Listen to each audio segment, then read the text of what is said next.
हाँ जी, gateway to English channel पर आपका हार्दिक स्वागत है।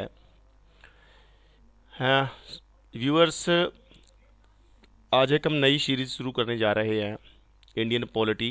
तो ये जनरल नॉलेज के जो है क्वेश्चंस होंगे इसमें, और बड़ी खुशी की बात है कि ये हर तरह के कम्पिटिटिव एग्ज़ाम्स के लिए आपके लिए हेल्पफुल होंगे।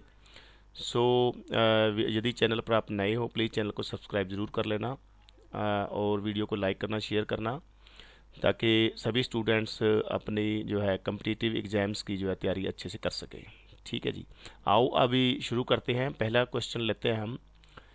पहली ये सीरीज़ जो है इंडियन पॉलिटी की होगी। ठीक है, फर्स्ट क्वेश्चन अपने पास है, a federal structure for India was first put forward by the. जो फेडरल स्ट्रक्चर दिया गया है इंडिया में, है जो फेडरल स्ट्रक्चर, ठीक है, वो सबसे पहले किस एक्ट में जो है दिया गया था, किस उसका जिक्र सबसे पहले कौन से एक्ट में आया।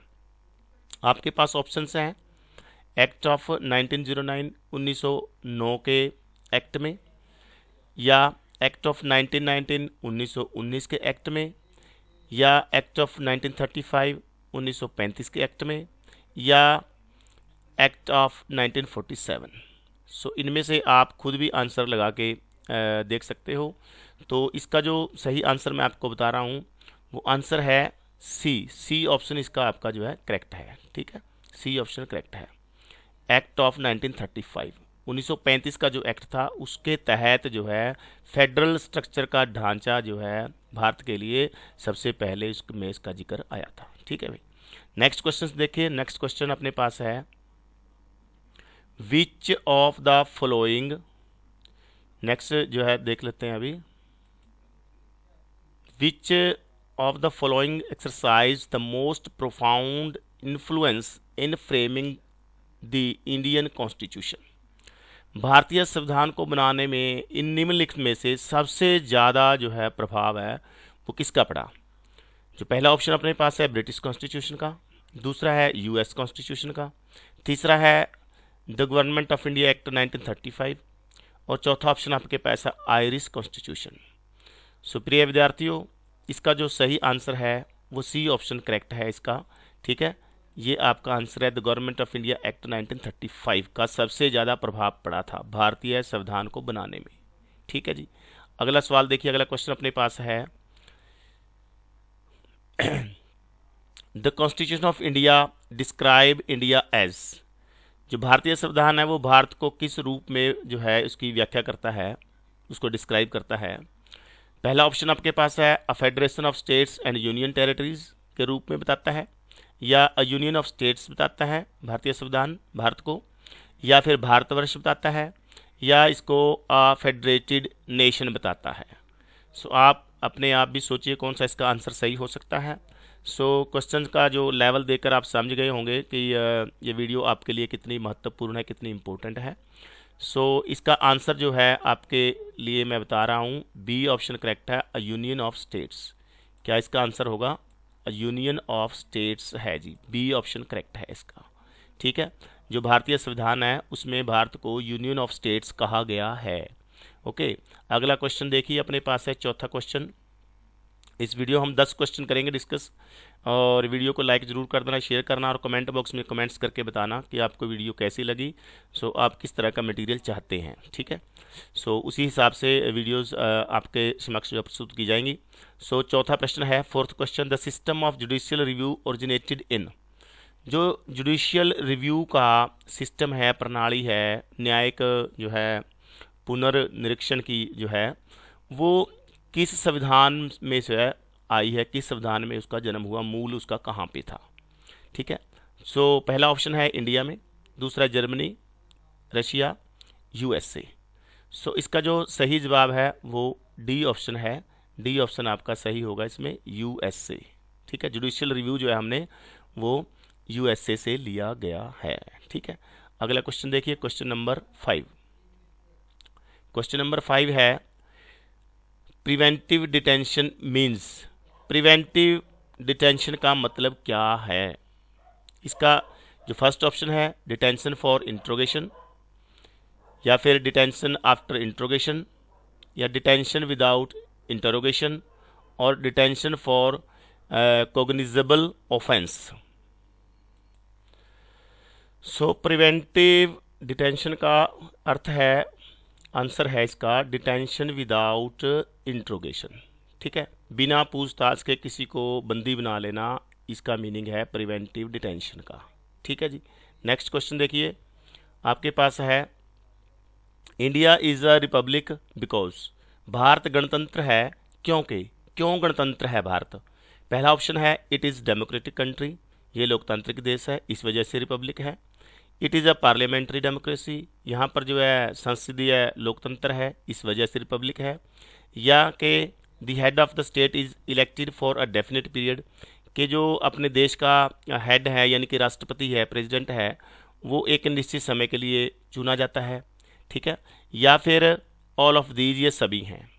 सो इसका आंसर जो है, करेक्ट आंसर है वो सी ऑप्शन करेक्ट है, the head of the state is elected for a definite period.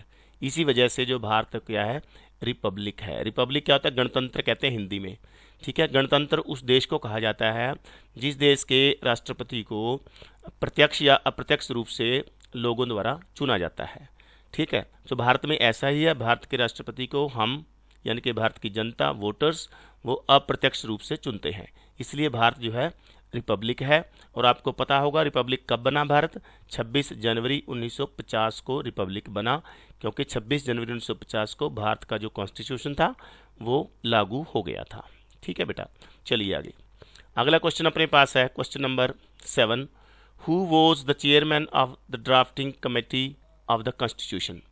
भारतीय जो संविधान सभा थी, ठीक है, सो उसमें ड्राफ्टिंग कमेटी थी।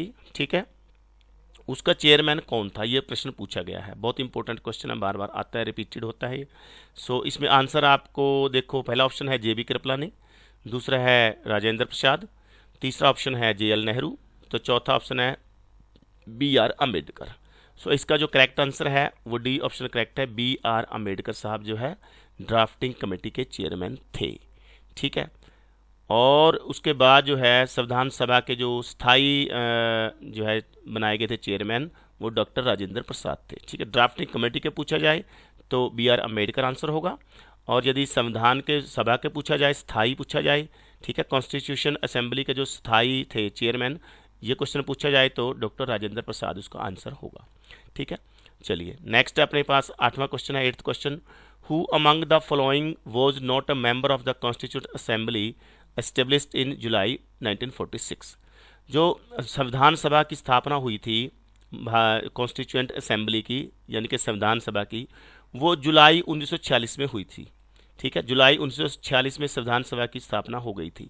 सो प्रश्न ये पूछा गया है कि जब ये संविधान सभा की स्थापना हुई तो उस संविधान सभा के अंदर निम्नलिखित जो नेम हैं, इनमें से कौन थे जो कि संविधान सभा के जो है मेंबर नहीं थे, ये पूछा गया है। ठीक है, फर्स्ट क्वेश्चन आपके पास है, ऑप्शन है आपके पास महात्मा गांधी, दूसरा ऑप्शन है डॉक्टर राजेंद्र प्रसाद, तीसरा ऑप्शन है KM मुंशी, और चौथा ऑप्शन आपके पास है डॉक्टर अबुल कलाम आज़ाद।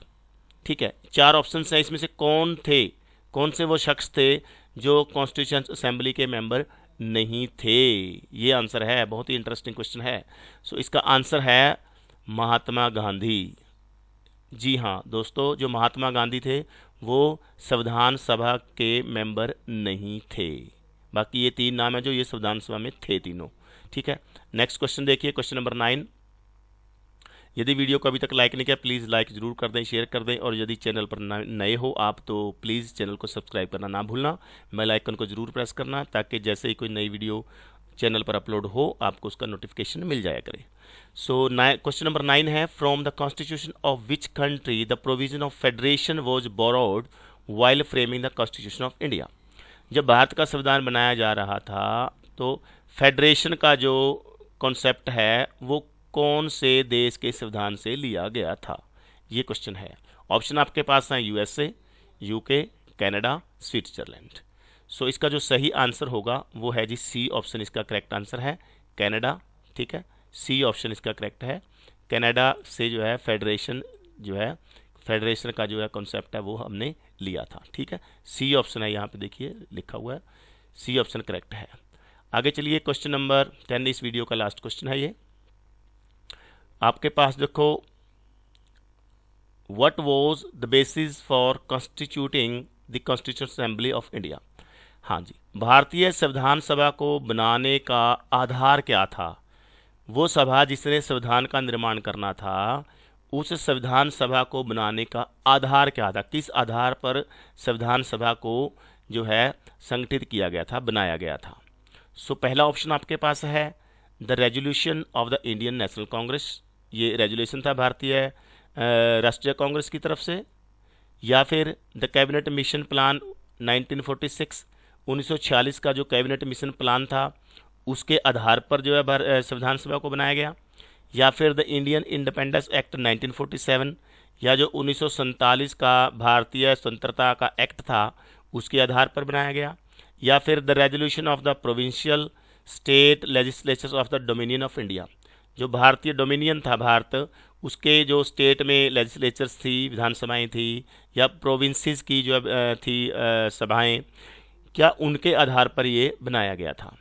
सो बहुत इंटरेस्टिंग क्वेश्चन है। इसका जो सही आंसर है वो ऑप्शन बी है आपका, द कैबिनेट मिशन प्लान 1946। 1946 का जो कैबिनेट मिशन प्लान था उसके आधार पर भारतीय संविधान सभा का निर्माण किया गया था, और जिसने कि भारत के संविधान का निर्माण किया, 2 साल 11 महीने 18 दिन में संविधान बनकर तैयार हुआ था। सो ये थी महत्वपूर्ण जानकारी इंडियन पॉलिटी के बारे में। इस तरह की और वीडियोस देखने के लिए आप बने रहें मेरे साथ गेटवे टू इंग्लिश पर। सो मिलते हैं नेक्स्ट वीडियो में। Thank you very much, bye bye.